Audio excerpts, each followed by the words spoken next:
আজকে আপনি জানেন দ্বিতীয় দিনের মতো পলিটিক্যাল পার্টি লিডারদের সাথে আমাদের চিফ অ্যাডভাইজার প্রফেসর মোহাম্মদ ইউনুসের মিটিং হয়।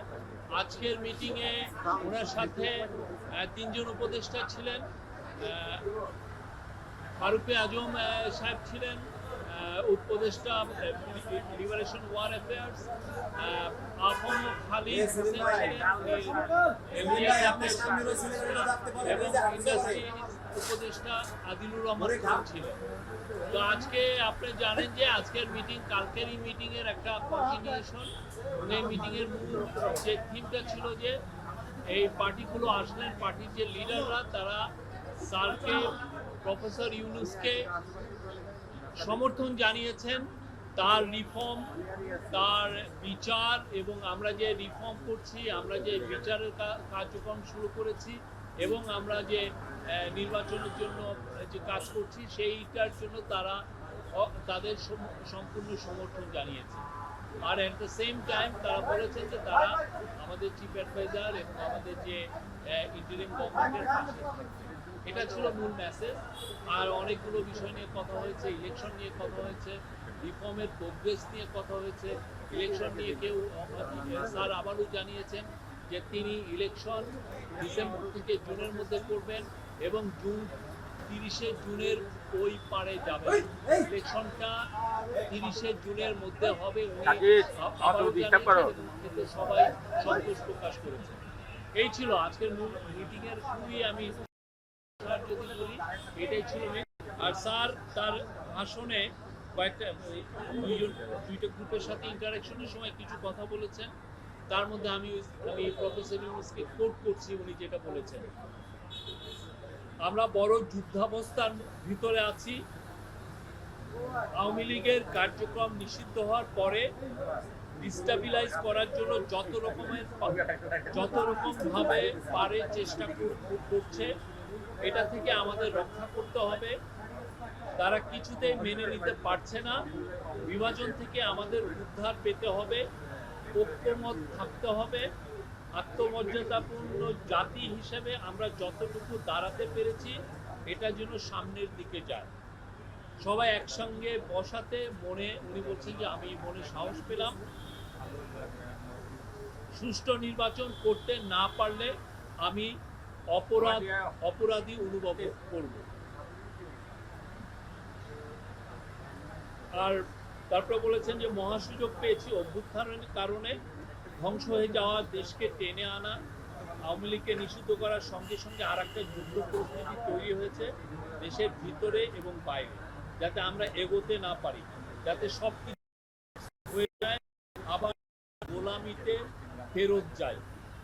এটা উনি বলেছেন। মানে যারা এই কনস্পাইরেসিগুলো করছে তাদের ইন্টেনশন হচ্ছে আমরা যেন আবার গোলামিতে ফেরত যাই। আমি যতদিন আছি দেশের কোনো অনিষ্ট হবে এমন কোনো কাজ হবে না নিশ্চিত থাকে। আমি যতদিন আছি দেশের কোনো অনিষ্ট হবে এমন কোনো কাজ আমাকে দিয়ে হবে না নিশ্চিত থাকে। Thank you. এই ছিল।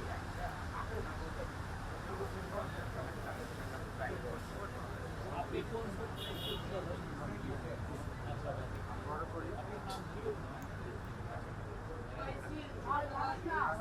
কালকে বিএনপি নিয়ে কথা বলেছে, আজকে অন্য পার্টি।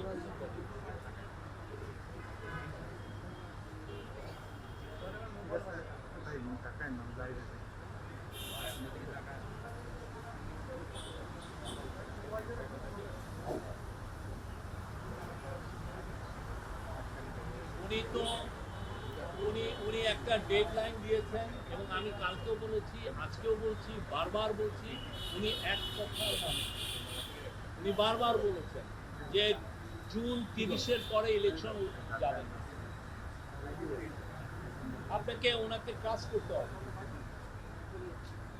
এটা ডিসেম্বর থেকে জুন মাসের 30 তারিখ পর্যন্ত এর মধ্যে ইলেকশন হবে। ওই জুন মাসের 30 তারিখে জুলাই মাসের 1 তারিখে যাবে। আপনি রোড ম্যাপ এটাই আপনাকে, ওইটা যখন সময় আসবে উনি রোড ম্যাপ বা যেটা শিডিউল সেটা ঘোষণা করবেন। আমরা তো এটা বারবার বলছি, একটা না, এটা নিয়ে কিন্তু আমরা দিনের পর দিন মাসের পর মাস, আমি জানি এটা কেন এটা এমবিগুইটি আছে। ওনার এখানে তো কোনো এমবিগুইটি নেই। Any question?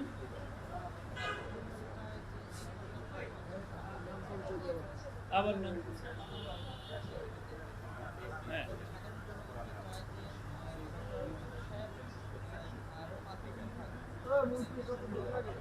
ইউনুস সাহেব, প্রফেসর ইউনুস জানিয়েছেন উনি জুন মাসের 30 তারিখের পরে থাকবেন, একদিনও থাকবেন। আমি বললাম তো, উনি বলেছেন জুন মাসের 30 তারিখের পরে একদিনও থাকবেন। Any other question? হ্যাঁ,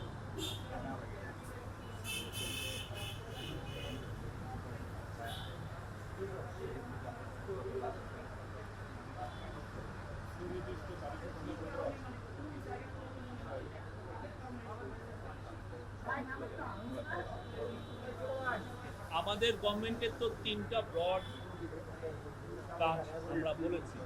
একটা হচ্ছে সংস্কার, আর একটা হচ্ছে বিচার, আর একটা হচ্ছে নির্বাচন। এই সংস্কারের কাজের মধ্যে সংস্কারগুলো হওয়ার পরে আমরা যখন পূর্ণ সংস্কার করতে পারবো, দেখবেন যে ইলেকশন এগুলো বিষয়েও আমরা মানুষের আস্থা পাবো।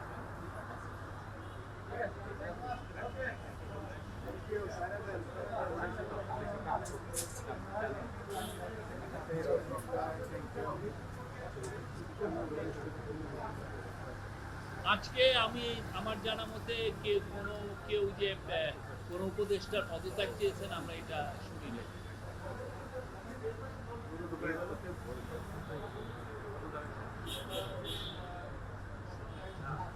ওনারা সুনির্দিষ্ট দাবি করেছেন বলে আমার না, সুনির্দিষ্ট দাবি করেছেন বলে আমি জানি। কেউ কেউ রিসাফলের কথা বলেছেন, বাট পদত্যাগের কথা আমি শুনি নাই, সরি।